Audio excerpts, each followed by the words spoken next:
Ұстаз болу жүректің батырлығы, ұстаз болу сезімнің асылдығы.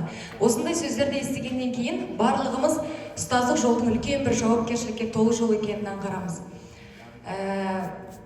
Жаланды деген ат маған мүлдем таңсық еді. Тіпті келіп көз көргеннің орнына атын да естіп көрмеппін. Негізі Шығыс Қазақстан облысы Зайсан ауданы Қаратал ауылының кішкентай бір ауыл, сол ауылдың тұрғынымын. Сол жерде өстім, балалық шағымды сол жерде өткіздім.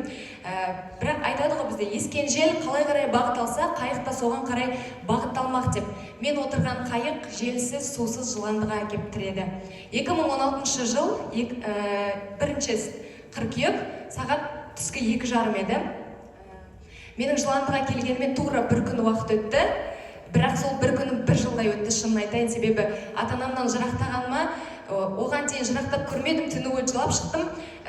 Сөйтті де мені сағат 2:30-да гуманитарий жаралсану бағытына бөлінесіздер, тест тапсырасыздар деп алып келіп отырғыз қойды.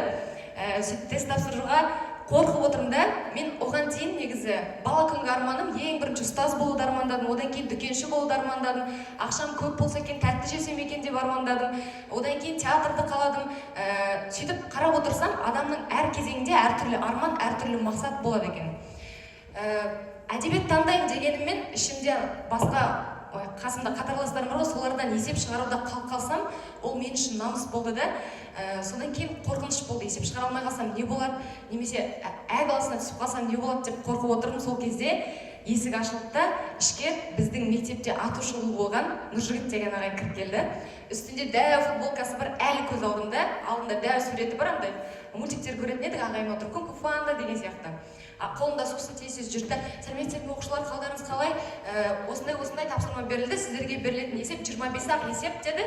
Сол 25 есепті бит-бит шығара салсыздар, болды деді. Ағай сондай жеңіл сияқты айтты да, негізінде көзіміздің алдында 25 есеп бізге өте қиын деңгейде көрсетіліп тұр еді.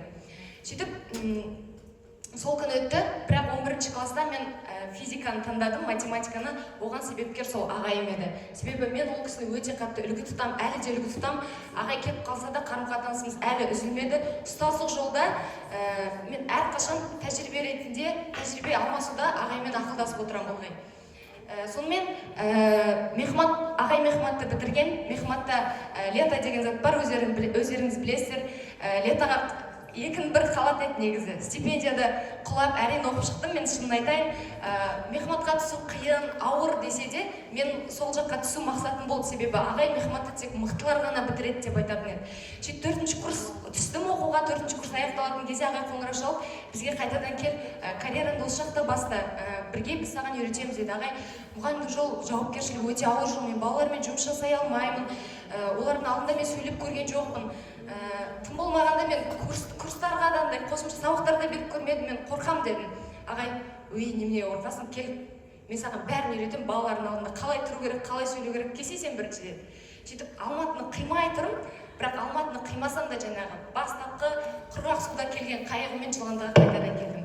2022 жыл 2 сентябрь таңғы сағат 8:00 ағай маған айтқан, кел, мен саған бәрін үйретем, ертең кесе деді.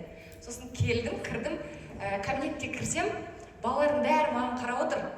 Мен жарайды, балалар сәлеметсіздер ме, мен осы мектептің түлегімін деп бастадым да өзім таныстырдым, олармен таныстым. Сөйтіп біз есеп шығарып бастадық. 1-ші есеп, 2-ші есеп шығарып жатырмын. Ағай қашан келеді? 3-ші есеп шықты, ағай қашан келеді? 4-ші есеп. Сөйтіп сабақ уже бітті, 3:45 бітіп кетті. Мен ағайды әлі күтіп тұрмын да, ана жақта. Ағай қашан келеді деп миыма кіргізіп алғам. Ағай әлі жоқ, кабинеттен шығып келсем, ағай ар жақта кетіп бар. Ой, ағай неғып келмедіңіз десе, мен не үшін келемін дейді да. Сосын кейін, енді маған сабақ өтуді үйретпейсіз бе десем, бағанан бері не істедің деді. Сабақ өттім деп, енді өзің өте аласың ғой. Мен саған тек қана бағдар берем, сен менен бағытты сұра, бағдарды сұра, мен саған сол жақтан көмек берем деді.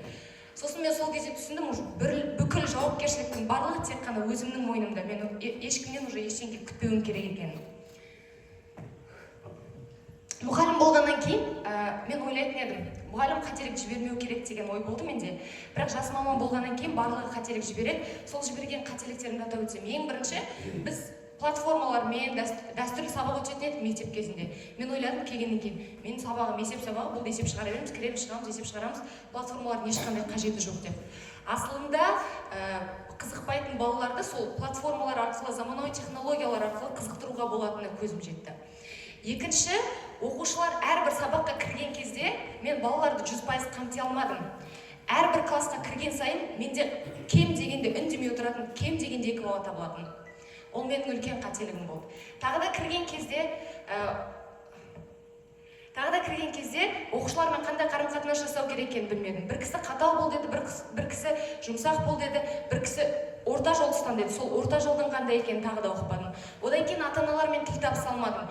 Мен тым талапшыл болдым ба деп ойлаймын. Әрбір балаларға бірдеңе білдіретін болса, тапсырма орындамаса, ата-аналарға ескерту жасап отыратын едім де, ата-аналар бірінші жарты жылдық бойы мен сабағыма қайта-қайта қатыса берді. Қазір білмеймін, сабақ беру тәсілім ұнады, әлде өзім қалдым ба, ата-аналармен өте жақсы қарым-қатынастамын. Мен ойлаймын, жас маман болғаннан кейін қателік жіберу өте заңдылық, өмірдің заңдылығы сияқты біз қателіктерден сабақ алу арқылы өмір сүреміз ғой. Сол сияқты мен бүгін бір қателік жіберсем, сабақ беруде, балалармен қарым-қатынас жасауда, ол менің ертеңгі күнгі үлкен жаңашылдығым деп білемін. Себебі әрбір қателік жаңашылдыққа жол бастайды деп ойлаймын. Назарларыңызға рахмет.